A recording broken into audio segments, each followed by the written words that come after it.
It's time to take a ride on the Steelers Afternoon Drive with our co-hosts, Alan Saunders and Zachary Smith.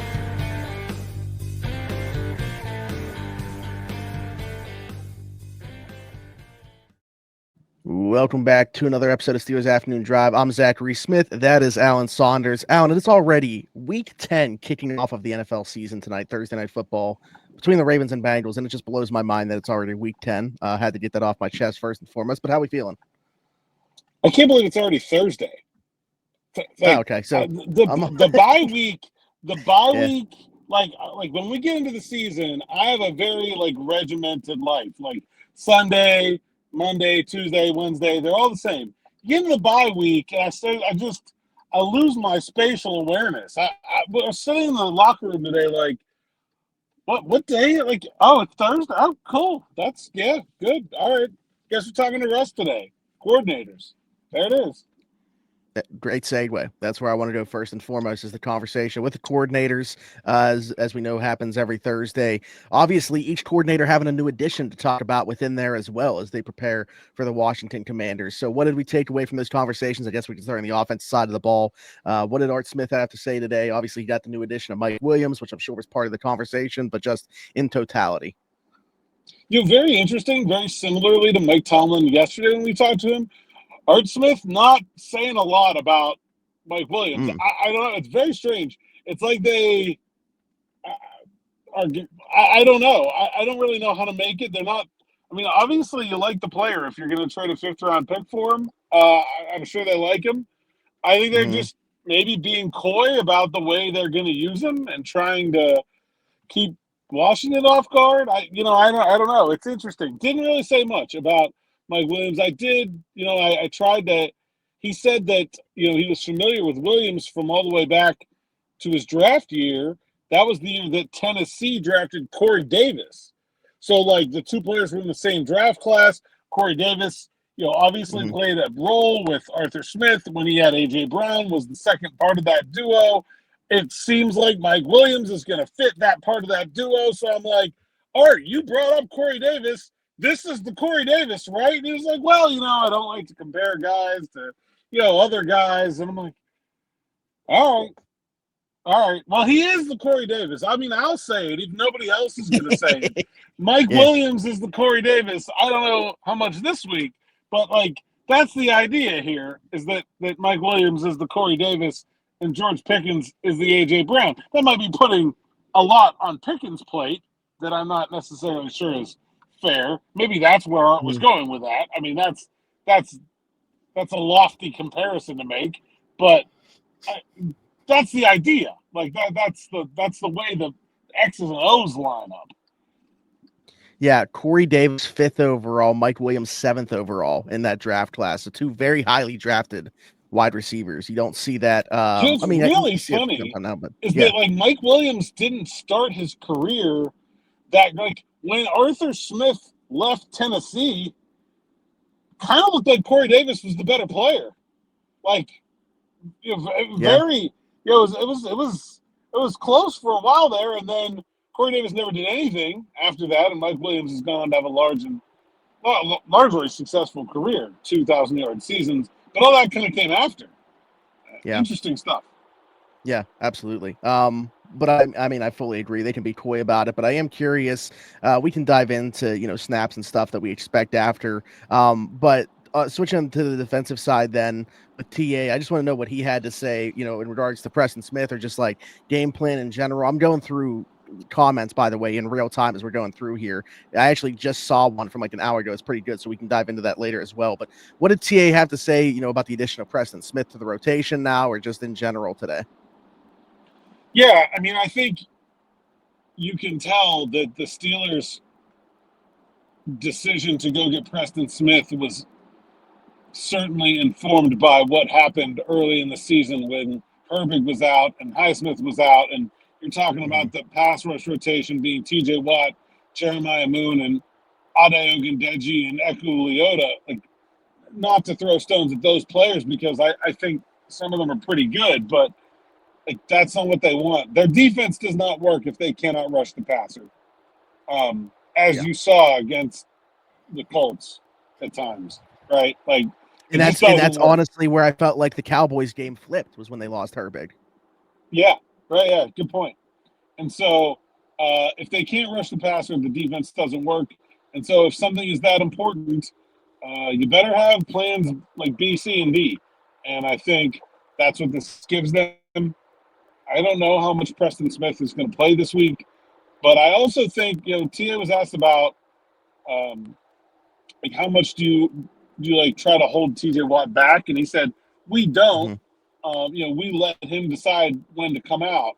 But I can tell you this: TJ Watt looks over at the sideline, and it's two guys that were on the practice squad the week before. He's taking 3 more plays before he finally taps out, right? He's like, oh, maybe there'll be a review, or maybe there'll be a penalty. Like if he's really tired and Preston Smith is over there, he's like, all right, let's do it. It is a different thing when you're talking about Preston Smith versus practice squad guys in terms of a player's willingness to come out. So I expect, even if the Steelers don't put their finger on the scale, that you're going to see fewer reps from TJ Watt, at least in the long run. I don't know about this week because of Preston Smith and Nick Herbig being back. But, I think that's a big deal there. Yeah, no, absolutely. I can appreciate that. I like the point of view there as well. Did TA have anything to say in terms of like this matchup specifically? Like we talked a lot about how Patrick Queen and James Pierre talked about Jaden Daniels. I didn't know if TA brought up anything in terms of the challenge he presents. Yeah, well, I kind of, to segue here, I asked TA specifically about the edge rush depth given Jaden Daniels' ability to run around and extend plays. And he said it's not just the edge rushers, it's everybody on the defense because, not only does he extend plays, every run that they're going to run has a quarterback fake, where like the quarterback's going to run to the sideline, as part of the play. Every pass is going to be extended. And so he said this is the kind of game that challenges the depth of the entire defense because you're going to get, like, the play count doesn't really reflect the work that is being done by the guys on the field. This is an offense that tires you out. And they also go no huddle. They go hurry up. So they're tiring you out, and then they're not letting you substitute. They are number 1 in no huddle by an enormous margin in the NFL right now. And so they're running around, make plays, making you chase down Daniels, making you chase down, every play. The defensive line has to run. The linebackers have to run. The DBs have to cover longer. And then you got to do it over and over again without being able to substitute. I definitely think this is the kind of game where you're going to see the Steelers defense making some sort of hockey-style line changes when they get an opportunity to change in the middle of a drive, where you can see 4 or 5 guys come off at once and whole fresh units come on because it's almost like Cliff Kingsbury. I mean, it's been called a college offense, and like I think that word can be used in derogatory ways, but I think in many ways, like I think that's stupid. Every good idea that has ever happened in football has happened below the NFL level. College offenses are better than NFL offenses a lot of the time. And I think this is taking the best of a lot of college offenses and implementing it with NFL athletes. And I think it's pretty dangerous the way it's working right now.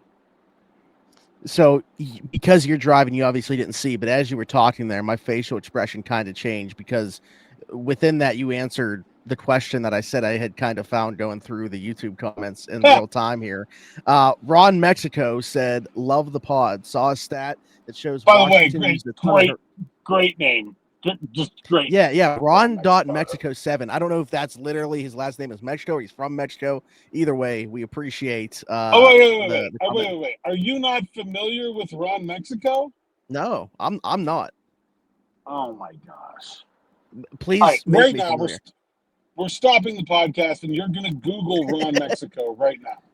And then the audience is going to get to experience you finding out about Ron Mexico. So this is something like I should be in the know on this, is what you're saying. Yes. It involves Mike Vick. Oh. Okay. All right. Oh. Okay. Oh, that's exactly what I was looking for. All There. right. That could not have gone any better. That could not have gone any better. Really, it really couldn't have. What's funny is like, so I'm just kind of scrolling like different articles regarding this, but there's also like an Urban Dictionary one for Ron Mechko, and it says the alias used by Atlanta Falcons below average quarterback. Michael, like, why'd they have to throw the shot at him? Just throwing a dig in there. All right. Mike Well, Vick was anyways, not below average. Whatever you want to say about right? Mike Yeah, Vick, yeah. No, I don't agree certainly with the sentiment. I just enjoy that they threw that in there just like felt that. the need to bury him a little Mhm. bit further here. Ron Mexico. Anyway, okay. Well, this is that's hilarious, but also kind of disappointing that that's not the actual name of this person. Presumably. But it's still great. It's a great handle. We're appreciating Ron Mexico 7. So whoever this actually is loves the pod. I saw a stat that shows Washington uses a ton of hurry up this year compared to the rest of the league. What's the counter to that? Seems like we could continue to see lots of cover 3, nickel looks, maybe more big nickel rather than going into base. What are your thoughts? I think the counter to hurry up is to win on first down. The idea of hurry up is to you call a play, the play works, then you have the next play ready to go, and you get it called, and you get things start happening fast. And that whole process breaks down when the first play doesn't work. And then you're in second and 10. Okay. And now no matter what, almost, like, I don't know what your first down conversion rate is in second and 10, but it's pretty low. No matter what, then you want to be careful with the next call because it's going to be third down. You don't want to rush third down. So, like, winning on first down to me becomes very important. You have to stop the run. No, if you are, I see this in college offenses all the time where they want to go fast, but they can't run the ball. Well, if you want to go fast and you can't run the ball, and then you're just 3 and outing in 4 seconds of clock time. That's all you're doing. Like, you have to be able to run the ball for that to work. So I think it's about run defense, specifically on first down. I think it's about getting the quarterback on the ground, whether whether he gets the ball off or not. Get the quarterback on the ground, lay on him. Like like the quarterback makes it all work. Jaden Daniels is doing a lot of work back there. He's running around a lot. If you make him get up, dust himself off, brush himself off, he's not going to be as effective in running that hurry up.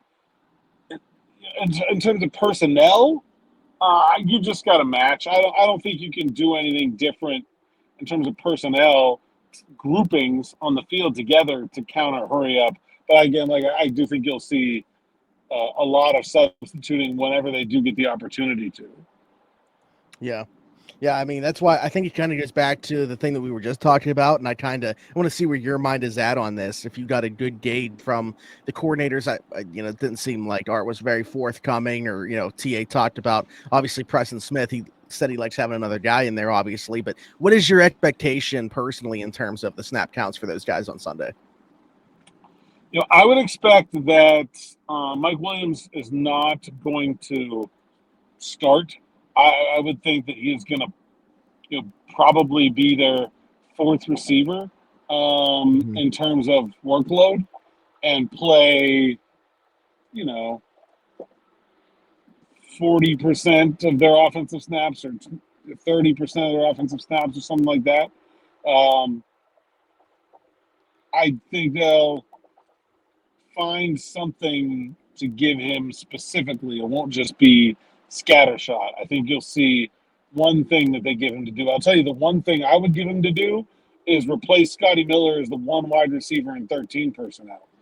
He's as good of a blocker as Miller is, and is a heck of a lot more dangerous down the field threat, which is, sort of countering the tendency there, right? Like 13 personnel, 3 tight ends, you're expecting a run.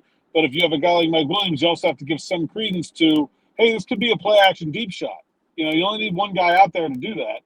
And so that's the one job I would immediately give him. We'll see what they decide to. I don't think it's going to be like a 50 snap game for him, though. I would say maybe 25, something like that. Right. Absolutely. I'm in the same boat, to be honest with you, on Mike Williams. But yeah, go ahead. Yeah, Preston Smith. I mean, I just think you're going to see a typical backup edge rusher day, whatever that normally is. I don't think people will play more. I mean, they'll play more than like Ade maybe was when he was in that role, but like what you saw Marcus Golden play last year, that's what you're going to see Preston Smith play this year. Yeah. I think too, even though like Mike Williams obviously said he has familiarity with like the terminology and everything because of the connections there with the offenses and stuff like that. I do think like even for an edge rusher, it's always going to be easier. Like JJ Watt talked about this before. It's kind of just like, hey, pin your ears back and rush the quarterback. At the very least, you could just ask him to do that. Like it's easier to drop him in, Preston Smith that is, and just say, hey, this is what you're doing. Not to say Mike Williams can't just be told, hey, like you're saying, whether he's just the one guy in 13 personnel, you're just saying, hey, run 15 go routes, the 15 snaps you're out there, whatever they want to do with them. I do think it's pretty seamless to drop Preston Smith into a role on Sunday. I think in general, defense is easier to play than offense, except for middle linebacker and free safety. Like the rest of the defense, you can pick up pretty quickly. Like nose tackle, literally does not, like there's no difference. Yeah. But you know what? I guess we could tie this in here real quick here because I mean I think that we've kind of touched on what the answer to this is, but just for the sake of answering this here, somebody brought up Cam Sutton and just said, from a conditioning standpoint, obviously as well, but they asked if anything you feel like has changed that it would take him some time to get acclimated to in terms of the defense, whether it is terminology or just different things that they do on the back end. No, I don't think enough on the defense has changed to make it an issue. And, he's been able to, for the last 4 weeks, be in contact with the staff. So, like, he's been in the meetings, he's been getting the playbook. Like, it's, there's not, I'm not worried about anything mentally with Cam. To me, it's just about, there's in shape and then there's in NFL game shape, and he's definitely in shape. NFL game shape is always TBD until you do it. I don't think he's going to play a ton, but I do think there's a lot of nickel to be had in this game. So I think you're going to see Cam out there in some fashion. Yeah, absolutely. A couple other guys that we said talk today. You said Russ and Najee. We'll do the Najee first because actually we can use Russ as a segue for something else that we want to talk about. Anything come out of the conversation with Najee Harris today? Yeah, I mean, I think the one sort of continual thing that we've been talking about with the running game, and this is like Najee and Art, is just they're so much more on the same page in terms of like figuring out what works quicker than in the past. Like that's one of the biggest differences I see between this year's offense and offenses in the past, both with Canada and really with Randy Figner in terms of the running game, is that like they've had different running back availability, they've had different offensive line availability, they've had 2 different quarterbacks. There's been a lot of variables there, but they've figured out what works in the running game pretty quickly. And I don't think it's something that is easy to take away. I think certainly there are going to be teams that have some success in stopping the Steelers' running game, but they're going to have to work really hard and are probably going to have to make some sacrifices other places to do it. Like, I think what the Steelers have established the last 3 weeks is it's kind of slump-proof. Like, I don't see it falling apart. It's too multi-dimensional for that. So that was a good part of what we talked about with Najee, just why it's been working, but yeah, I think it's been really impressive to watch, especially considering the changes on the offensive line that have happened in the middle of it. It changes on the offensive line for sure. I'm wondering, like, if he because we talked about the notion too, like obviously Mike Williams, once he gets more comfortable, the ability to maybe take that other safety out of the box as well, and that could also open up things for the run game. I wonder if that's really like, do you think that's something he thinks about as well? Like, is that on his mind?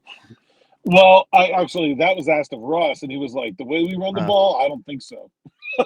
like basically, Yeah, yeah, Russ was basically like, "I mean, it'd be nice, but nah, hmm you know, yeah. Mike probably Williams is not." probably Like, going to have to make them do like, stack weeks where he's making teams do that all of a sudden. Yeah, teams aren't going to change course, I don't think, just because of his presence. well, I mean, yeah, I just think it's gonna make that center field safety pick. Hmm And if the Steelers can really clean up with that, then maybe. But they're absolutely going to have to. Teams aren't going to preemptively change the way they Yeah, attack yeah, you. that's what I You're, meant. they, Yeah. you're going to have to show them first, hmm and then they'll change. Right. But Absolutely. I think it's Arthur Smith's a really good offensive coordinator. I really, really like what he's doing, and I think it makes them really hard to defend right now, like compared to their talent level. Like, not to say Yeah. they don't have good players, but like Russ is an average quarterback.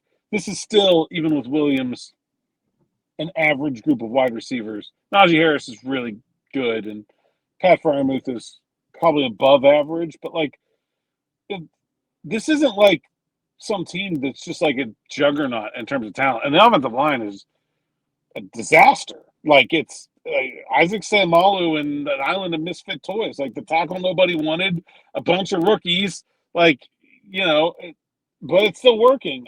I think Arthur Smith deserves a ton of credit for the way Yeah. this offense is clicking right now. Absolutely. I 100% agree. I think that we've lumped a lot of praise, and I think rightfully so, in terms of the work that Danny Smith has done with special teams because people notice those. But I also think Arthur Smith deserves to receive a ton of praise for what he's done with an offense that, like you, I agree. I talked about that as well, when I was talking about that question we got from Ben in terms of the depth of this team. And I said, I don't see the upper echelon talent on the offensive side necessarily, but I like what they're doing with the talent that they do have. Let's go to Russ then, since you mentioned him within there in terms of taking that safety away, but just in general, what he had to talk about today. I'm assuming that one of the questions had to be about the acquisition of Mike Williams and hoping to get on the same page with him early and how well they complement each other. Yeah, it's really funny. Do you watch the videos that like the Steelers put out there? Because I almost Every never now and put then. Russ. I almost never put Russ on the YouTube channel. We're only allowed to put so much video out a day Yeah. from practice in the locker room. It's an incredibly restrictive amount. I think it's a really backward policy from the NFL, but that's a soapbox for another day. But but one of those reasons that I almost never put Russ up there is because his answers go on forever about like everything. And so I could get like the answer to one question of Russ up there, or everything that George Pickens had to say in the same video clip. Uh, and so I don't know. It's become like amusing to listen Mm-hmm. to Russ and see like somebody asked him about Mike Williams, and he's like, "But we've got great guys who've been here doing the whole thing all year. George Pickens is great. Scotty Miller is great. Ben Skoranek is great. Brandon Johnson is great. Some guy we caught the second week of OTAs is great." Like, he cracks me up with his. I don't Yeah. know. He could be a politician. Yeah, Absolutely. going back to was it like the first day at training camp when they arrived? He literally listed like every receiver that was currently on the roster. Yeah, Yeah, I think so. He makes sure everybody gets their credit. There's no question about Mhm. that. And he doesn't ever take any.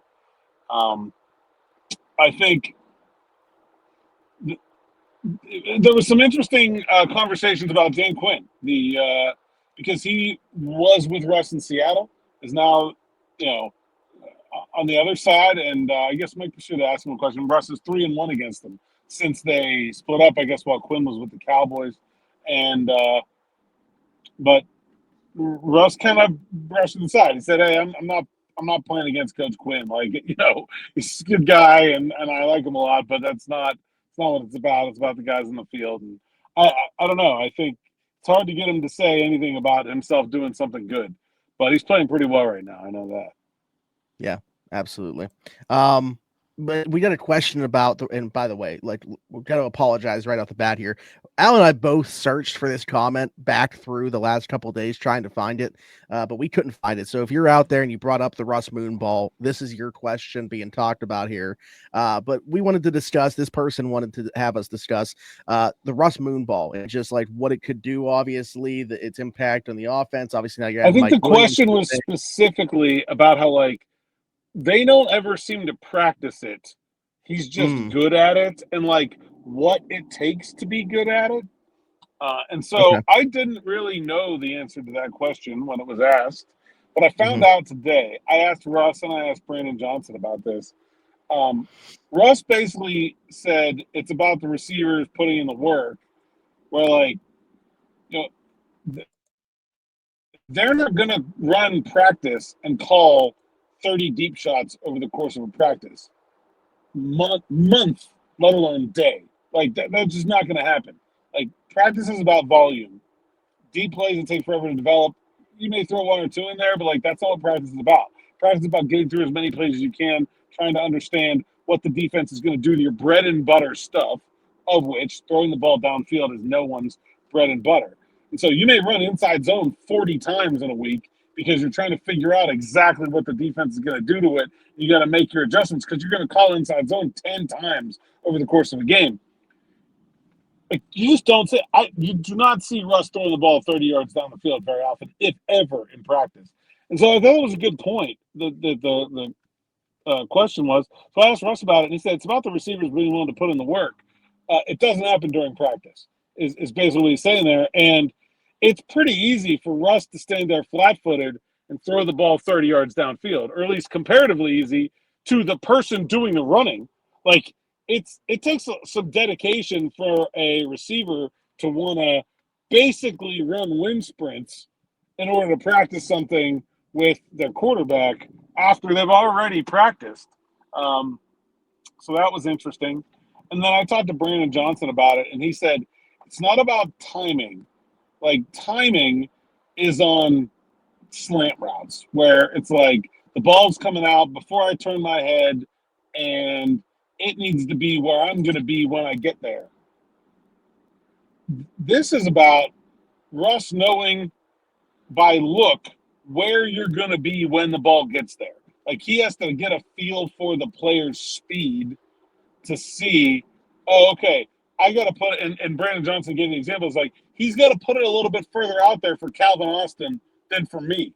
You know, like, if he's throwing to Calvin, he's got to give him a couple more yards to run under it than if he's throwing to me. And knowing that, and knowing exactly where to put the ball, and then also developing the trust. Like, those are low percentage plays. The quarterback has to have faith in the guy to pull the trigger on those. And that's just developed with chemistry, not specifically to doing it in practice. It's just about seeing what they're like and being with them all the time and understanding, you know, what they're all about to gain the faith to let them rip when the guys run down the field in single coverage. And I feel like, you know, with any, you know, upper echelon talent, which Russ certainly was at one point in his career, we've talked about where he's at now, but at least to still have that one aspect of his game. Like, to be an elite player, you got to have at least one calling card type thing that you do really well. This has been Russ's thing for his entire career, and watching him this year still be able to utilize it. And again, now adding a second guy that makes sense for this type of offense to be able to get that skill set out of him and get the most out of it. I think it makes all the sense in the world, and I'm excited to see where they can go with it. In my conversation with Brandon Johnson, this story came up, and so I'll bring it up here. But when Ben was with the Steelers, they would do this thing where the quarterbacks would do a drill where they would put a garbage can on the back pylon of the end zone and stand there from the 2-yard line. And so you're not very far from the 2-yard line. Well, I mean, ball's at 2, so they're probably standing like the 7, whatever. And yeah, you know, you have to put like arc on it and get it, you know, really dialed in to like drop it in the bucket like that.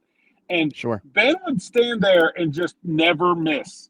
And every other quarterback that would come through would do like an entire 10-minute period there and maybe make one. And Ben would just drop him in the bucket all day long. And I think, in fact, I even remember, I think the year is there a year he's hurt? Man, he was like out there like limping around. He's like, give me a ball. Yeah, that's how it's done.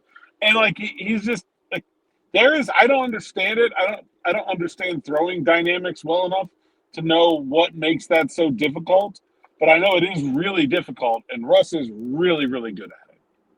Yeah, what was it, like 2014 or so? Ben missed like 4 games. Well, he had that high ankle sprain or something. I remember he got hurt against the Rams, and he missed a few games. I'm wondering if it was that. I wasn't season. around then. I think it was the game against the Raiders. Remember there was no X-ray machine. Okay, and it was like the following week of practice or something like that. Yeah. I forgot. I wasn't thinking about, since you've been on the beat. I was just going back to Ben's injuries in my mind. The last question that I want to get to here, and I think this is an interesting one. Obviously, they made a couple trades, and AFL 67 Pitt wants to know, so the only way that they would be able to add another player at this point then is a practice squad poach or a street free agent, correct? Yeah, that's pretty much it. You can sign players off your own practice squad, off other practice squads, and street free agents, or you can claim guys on waivers that are released by other teams. That's the only way you can add to your team now going forward. There are some like kind of shady transactions that you'll see go down every once in a while. One of them happened to the Steelers last year, where after the trade deadline, Miles Jack, who was on the retired list of the Philadelphia Eagles, just suddenly was released by the Eagles and then signed by the Pittsburgh Steelers because he had wanted to unretire and come to Pittsburgh. Every once in a while, you'll get a situation like that where you have a player that's like, I'm on a list like that or something, and a team will just kind of out of nowhere cut him just to do the player or his agent or the other team a favor because somebody else wants to sign him. And generally speaking, that happens because those players are not eligible to return to the team, like Chooks in New England. Can't play for the Patriots the rest of the year, no matter what. But if the Patriots release him, he can play for someone else. So, like, those kind of transactions can happen from time to time, but that's pretty much the only other way you're getting another player this time of year. Gotcha. Okay. I didn't know how the retired list worked in terms of him. I didn't know that he could go play for another team, I guess, like that. But yeah, I kind of forgot about how the whole Miles Jack thing went. Wasn't he getting like in his aviation? Like, wasn't he learning how to fly? He was learning how to fly, and he bought a minor league hockey team. Yeah, that dude was getting busy last year before he came back for the stretch run for the Steelers. He played pretty well, I gotta say. I mean, yeah, especially if you wanted to like take everything in consideration there. Like the fact that he was doing the things that we just talked about and then asked to, hey, come in and play like 70% of the defensive snaps, whatever it was down the stretch. All right. Anyways, anything else, Alan? No, I think that's it. You know what's really depressing about doing the podcast this time of year? I'm literally I've watched it get dark with you driving home. Like I've watched that switch take place, and I've been working literally up until we start doing this, so I have not seen any light. So this is kind of depressing. But anyways, thanks for joining us for another episode. Alan, tell the people where they can find you. At @Saunders_PGH on X, Instagram, and TikTok. PGH Steelers Now sites account, SteelersNow.com. Go there, read the words so I can get paid, and make sure you like, subscribe, hit that bell for notifications here on the YouTube channel so you don't miss an episode of Steelers Morning Rush, Afternoon Drive, Sights and Sounds, locker room interviews, post game, all the good stuff. Check it out. That's at least 5 different things, and we're wanting more. Alan has put out a call to action. Let us know in the comments what other type of content you would like to see on the channel. Let us know. So yeah, hit us in the comments with that. Your thoughts on anything that we talked about, a question for a future episode. As you can see, we try to get to those when we have the ability to do so, at least one on an episode, or in the case of today, we got to like 3 or 4. So be sure to drop those down below and we'll get to them. If you're listening somewhere else, Apple, Spotify, wherever your podcast from, be sure to leave a 5-star review, subscribe over there. Just search Steelers Afternoon Drive and you will find us, which is how you can find us on TikTok as well. And then you'll find me everywhere, Zachary Smith, PGH. For Alan Saunders and myself, thanks for jumping in. Take another ride on the Steelers Afternoon Drive.